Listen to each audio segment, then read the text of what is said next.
दृष्टि और दृष्टिकोण, सारा खेल इसी का विचित्र है, पर यही सत्य है।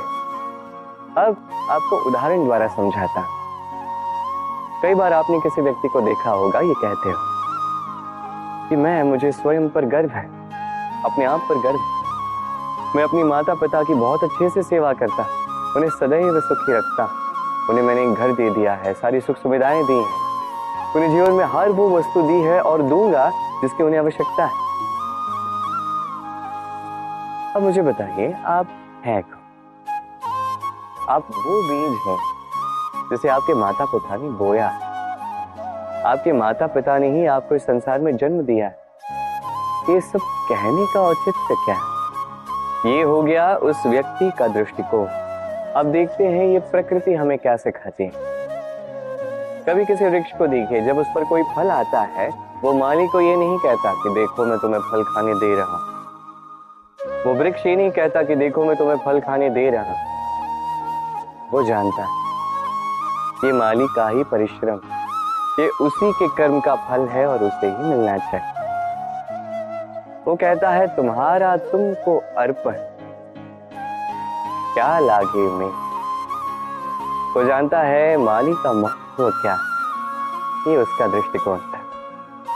इसलिए आप जीवन में किस व्यक्ति में, किस पशु पक्षी में, किस प्राणी में, किस परिस्थिति में, किस भाव में क्या देखते हैं, कि आपके दृष्टिकोण पर निर्भर करता है।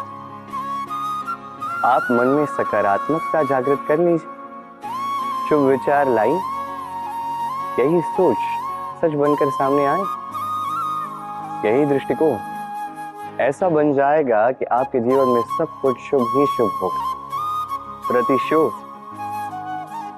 या किसी को दुख पहुंचाने की भावना, यदि ये आपके मन में है तो आप अपने ही मन में पीड़ा का एक विशाल सा वृक्ष बो रहे हैं, ये स्मरण रखिएगा।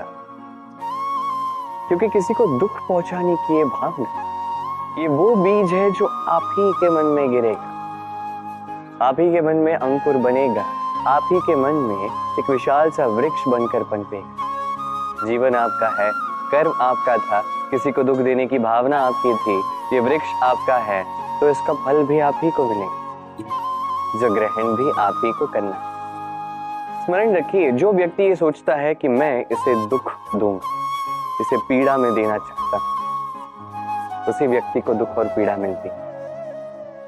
यदि इसी स्थान पे आप ये सोचो कि मैं किसी को सुखी करना चाहता, किसी को सुख देना चाहता, तो इसका भी बीज आपके मन में ही उतरेगा, ये भी वृक्ष ही बनेगा जिसका फल आप ही को मिलेगा। बात यहां आती है बस सोच की, सोच जो सच बनकर सामने आती। तो ये सोच शुभ रखिए, सबके लिए हित ही चाहे किसी और के मन में आपके लिए कुछ अच्छा हो ना, आप सबके लिए अच्छी भावना से कर्म करते जाइए, आपके साथ भी अच्छा ही हो। सुख और अनुभव दोनों जीवन में एक साथ कभी नहीं आते, स्मरण रखिएगा। जहां सुख होता है वहां अनुभव नहीं है, और जब ये सुख हमारे जीवन से दूर चला जाता है, तब हमारे जीवन में आता है ये अनुभव। परमात्मा, ये प्रकृति, ये नियम इस अनुभव को हमारे जीवन में भेजते हैं ताकि हम एक अत्यंत महत्वपूर्ण सीख, ज्ञान प्राप्त कर सकें। ये अनुभव हमें सिखाया जाता है कि अतीत में ऐसा क्या था जो हमें नहीं करना चाहिए था। हमें सिखा देता है कि भविष्य में ऐसा क्या है जो हमें करना चाहिए और क्या नहीं करना चाहिए। देखा जाए तो ये अनुभव हमें वही सीख देता है जिसके कारण हम सुख की ओर उचित प्रकार से अग्रसर हो सकते हैं। इसलिए जीवन में जब भी दुख का ये समय आए तो हताश मत होइए। समझने का प्रयास कीजिए कि अनुभव क्यों आया, क्या सिखाने के लिए आया।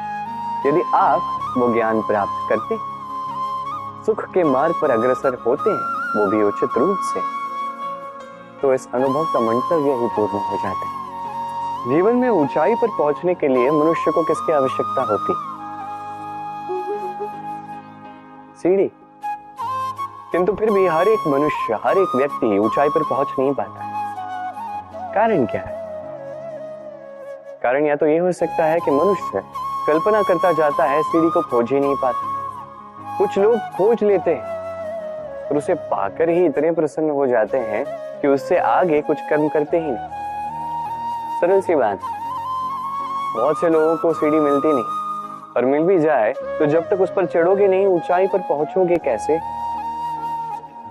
देखिए, जब तक आप परिश्रम नहीं करोगे, जब तक आप ऊपर चढ़ते नहीं जाओगे, जब तक थक नहीं जाओगे, आपके पैरों में घुटनों में पीड़ा नहीं होगी, तब तक इस ऊंचाई पर पहुंचने का सौभाग्य भी प्राप्त नहीं होगा।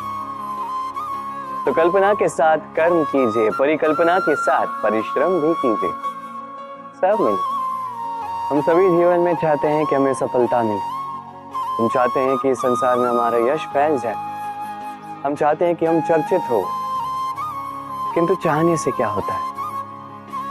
यदि संसार में चर्चित होना है तो परिचित होना होगा परिश्रम से। जब तक आप परिश्रम से परिचित नहीं होगे, सफलता से परिचित नहीं होगे। संघर्ष तो करना होगा। हर दिन, हर वर्ष, जीवन की हर परिस्थिति में हो सकता है नई नई बाधाएं आए, नए नए चक्रवात आए, और आवश्यक नहीं कि हर चक्रवात विनाश के लिए ही आता है। कुछ चक्रवात आपका मार्ग प्रशस्त करने के लिए भी आते हैं, आपके मार्ग को साफ करने के लिए भी आते हैं। यदि आपको उदाहरण दूं, तो जब बाढ़ आती, जब घर बह जाता है, तो हम हताश हो जाते हैं, हम दुखी हो जाते हैं। परंतु वही बाढ़ हमारी धरा को इतना उपजाऊ बना देती है कि उस उपजे अन्न से हम वैसे और 10 घर बना सकते हैं। तो सकारात्मक रहिए और हर संघर्ष के लिए तत्पर रहिए। जीवन में बहुत आगे जाएंगे। जीवन में कभी कभी हम उन परिस्थितियों में फंस जाते हैं जहां हमें लगता